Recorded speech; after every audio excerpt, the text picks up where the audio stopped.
Hello friends, कैसे हैं आप सब। तृप्ता साइकिल का आप सबको प्यार भरा नमस्कार। फ्रेंड्स, अक्सर हमारे घरों में ये बात होती है कि जब कभी हमें बृहस्पतिवार को बाल धोना पड़े, कहीं जाना पड़े, कहीं इमरजेंसी हो, तो हमारी दादी नानी या हमारी मम्मी हमें मना कर देती कि आज बृहस्पतिवार है, बृहस्पतिवार को बाल नहीं धोती। तो लेकिन आजकल की युवा पीढ़ी इस बात को नहीं मानती। फ्रेंड्स, आज की युवा पीढ़ी इन रीति रिवाजों और पुरानी परंपराओं को नहीं मानती। वे इसे अंधविश्वास समझती है। कहते हैं ये सब ढकोसले हैं। ऐसा कहने में उनको बिल्कुल हिचकिचाहट भी नहीं होती, लेकिन वो नहीं जानते कि इन रीति रिवाजों या परंपराओं को ना मानना ही हमारे लिए कितना मुश्किल हो सकता है, यानी ना मानना ही हमारे लिए कितना दुखदाई हो सकता है। कहते क्या होता है बृहस्पतिवार को बाल धोने से, क्या लॉजिक है इसके पीछे। ना युवा पीढ़ी मानती है और ना ही इस बात का कोई सबूत दे पाता है। लेकिन क्या आप जानते हैं कि हमारे हिंदू देवताओं में से बहुत सारे देवता हैं, लेकिन उनमें से जो बृहस्पति देव है वो सबसे बड़े देवता है। और गुरुवार को बृहस्पति देवता का वार होता है। और बृहस्पति वार जो होता है वो सबसे बड़े गुरु होने के कारण उनमें बहुत शक्ति होती है। और जिसका कहते हैं बृहस्पति खराब होता है, उसके घर में किसी तरह की कोई उन्नति नहीं होती। और लेकिन आजकल के युवा पीढ़ी मानते नहीं और सिर भी धुल देते हैं और बाल भी काट लेते हैं। जबकि हमारे पूर्वज, हमारे दादी नानी या हमारी मम्मी सब हमें टोक देती हैं कि नहीं, वीरवार को सिर नहीं धोना, ना ही बाल काटने हैं और ना ही नाखून काटने हैं। तो इसके पीछे क्या लॉजिक है, क्या कहानी है, ये कोई किसी को भी मालूम नहीं है। शायद बहुत कम लोग जानते होंगे कि हम बृहस्पतिवार को हमें सिर क्यों नहीं धोना चाहिए, बाल क्यों नहीं धोने चाहिए। तो आइए आज मैं आपको इसके पीछे की एक कहानी सुनाती हूँ। एक बार एक सेठ थे, उनके पास बहुत पैसा था। पति और पत्नी दोनों बहुत सुखपूर्वक रहते थे। उनके घर में बहुत सी धन दौलत थी, ऐशो आराम था। वो सुखी पूर्वक जीवन व्यतीत किया करते थे। और सेठ जी तो बहुत अच्छे थे, लेकिन उनकी पत्नी थोड़ी कंजूस थी। दान दक्षिणा देने में वे बहुत कुटिल थी। तो एक दिन उनके घर एक साधु बाबा आए और वो भिक्षा मांगने लगे।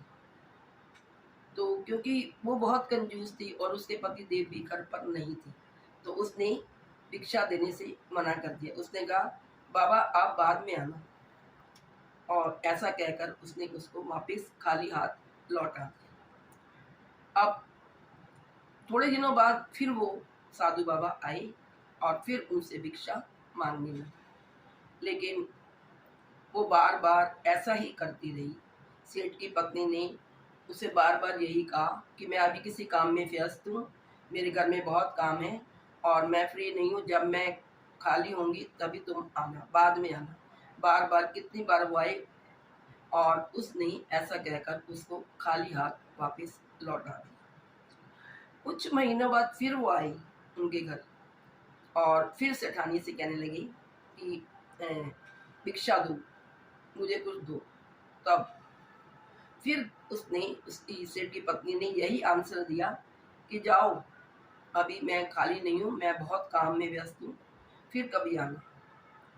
तो अब वो जो भीख मांगने आए थे उन्होंने कहा कि ठीक है, जब तुम हमेशा कार्य में ही व्यस्त रहती हो तो तुम ऐसा करना, तुम बृहस्पतिवार को सिर धो लेना, अपने बाल धोया करो, तो आप ये सारे कार्यों से मुक्त हो जाओगे। ऐसा कहकर वो साधु बाबा चला गया। और उसके बाद उस सेठ की पत्नी ने ऐसा ही करना शुरू कर दिया। उसने हर बृहस्पतिवार को अपने बाल धोने प्रारंभ कर दिए।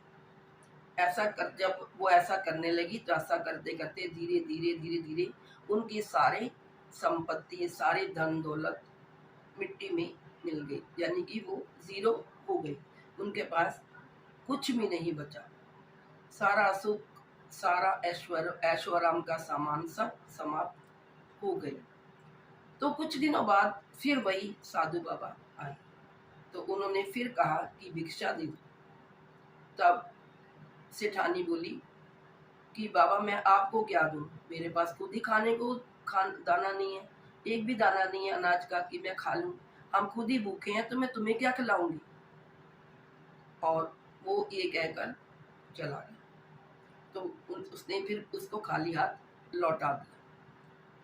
अब उसके पति सेठ और सेठानी ने ये सोचा कि शायद ये बृहस्पति देवता ही है। हाँ, वास्तव में वो बृहस्पति देवता ही थे, कोई और भिखारी नहीं था जो उनके द्वार पर भीख मांगने आया था, सचमुच वही था। तो उस दिन के बाद उनको एहसास हुआ कि शायद हमने बहुत बड़ी गलती की। खुद बृहस्पतिवार को ना हमें बाल धोने थे, वो हमें श्राप दे गया, और बाल धोने से हमारे घर की सुख संपत्ति, ऐशो-आराम सब नष्ट हो गए। तो दोस्तों, कहा जाता है कि बृहस्पति जो गुरु हैं वो बहुत शक्तिशाली हैं, और स्त्रियों की कुंडली में जो बृहस्पति होते हैं वो पति और संतान के कारक होती हैं। तो यदि हमें सुखी रहना है, अपने पति को सुख समृद्धि से भरपूर रखना है, वैभव हमारे घर में रहे, लक्ष्मी हमारे घर में रहे, तो हमें बृहस्पतिवार को कभी बाल नहीं धोने चाहिए और ना ही नाखून काटने चाहिए। बाल को काटना भी नहीं चाहिए और सिर धोना भी नहीं चाहिए, क्योंकि जो बृहस्पति हैं वो सभी देवों के देव हैं। बृहस्पति जिसका खराब होता है, अकेला बृहस्पति जिसका खराब होता है, वो भी उसकी कर में उन्नति और प्रगति रुक जाती है, उसके सारे कामों में रुकावट आ जाती है। इसलिए दोस्तों, आपको बृहस्पतिवार को ना बाल धोने हैं और ना ही बाल काटने हैं, और नाखून भी नहीं काटने, क्योंकि ये बृहस्पतिवार, बल्कि आप बृहस्पतिवार वाले दिन बृहस्पति देवता की पूजा करें, पीले वस्त्र पहने, पीले पकवान बनाएं और भगवान बृहस्पति को पीले फूल अर्पित करें।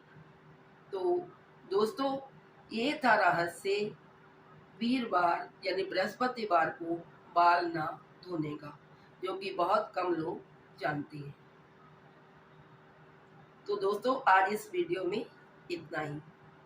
यदि आपको वीडियो अच्छी लगे तो प्लीज़ इसे लाइक, शेयर और सब्सक्राइब अवश्य करें। मिलती हूँ मैं एक और वीडियो लेकर आपको जल्दी। तब तक के लिए bye bye, take care, love you all, thank you.